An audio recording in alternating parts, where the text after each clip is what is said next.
Қайырлы күн, құрметті әріптестер. Бүгін бастауыш сынып және жоғары сыныптардың ортаңғы бөлігіне арналған, оқушыларға арналған нейрожаттығулардың түрлерін талдап талқылаймыз. Алдымен ол үшін арнама жазылуларыңызды сұраймын.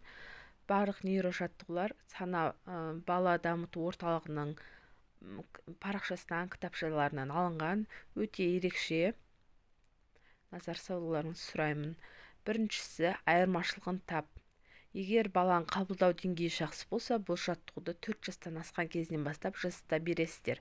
Баланың зейінін дамыту үшін өте пайдалы жаттығу. Қарапайым сияқты көрінгенімен, өзінің қиындығы да бар. Әр тапсырмаға арнайы уақыт берілетінін ескерсек, алдын жасамаған балаға мұндай тапсырма басында күрделі көрініп, ол екі жаққа ұзақ қарап уақытын өткізіп алуы мүмкін.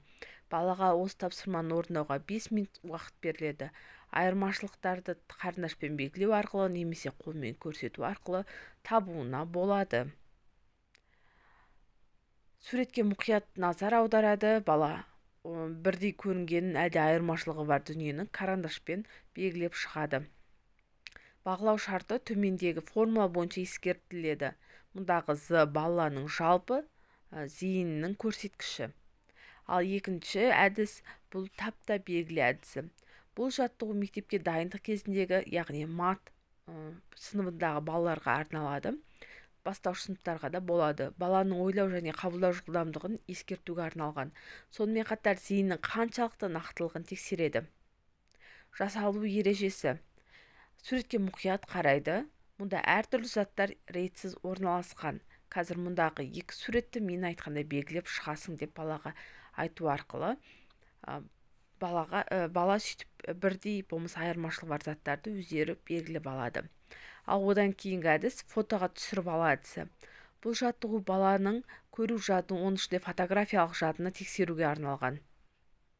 Қазіргі таңда балаларға барлық ақпарат дайын күйде беріледі. Ғаламтордағы ойындар, бейнероликтер, бұлардың барлығы миға жұмыс жасауға, ойлануға рұқсат бермейді. Сондықтан баланың зейінін осы әдіс арқылы дамыта аламыз. Тағы да бір әдіс графикалық диктант. Бұл жаттығу баланың миындағы нейрон талшықтарын дамытуға көмектеседі. Сонымен қатар кеңістікті бағдарлауын, логикалық ойлауын дамытуға арналады. Қазір көптеген балалар оң жақ, сол жақ, жоғары, төмен, жаны, арты, алды дегенді түсінбей жатады. Ал бұл өз кезегінде балаға өте қажетті жаттығу болатыны түсінікті. Жасалу ережесі. Торкөз бетіне нүкте қоямыз да сол жерден астына көрсетілген бағыттар бойынша қозғалып отырамыз. Ал одан кейінгі жаттығуымыз зейінділік жаттығуы. Суретте әртүрлі заттар бейнеленген. Қызыл түспен жануарлар тобын, көк түспен адамдарды, жасыл түспен жиһаздарды, ал сары түспен табиғат өнімдерін белгілеңдер деп балаға тапсырма бересіздер. Мұнда балалар біріншіден түсті үйренеді, екіншіден жанды, жансыз заттарды ажыратуды, және де үй ішіндегі жиһаздарды, табиғатты, осылардың бәрін ажыратуды бала үйренеді. Бұл бастауыш сыныптарға арналған мат, яғни балабақша жасында балаларға арналған өте таптырмас жақсы әдістердің бәрі. Барлықтарыңызға назарларыңыз үшін рахмет айтамын. Видеоның соңына дейін көрерсіздер.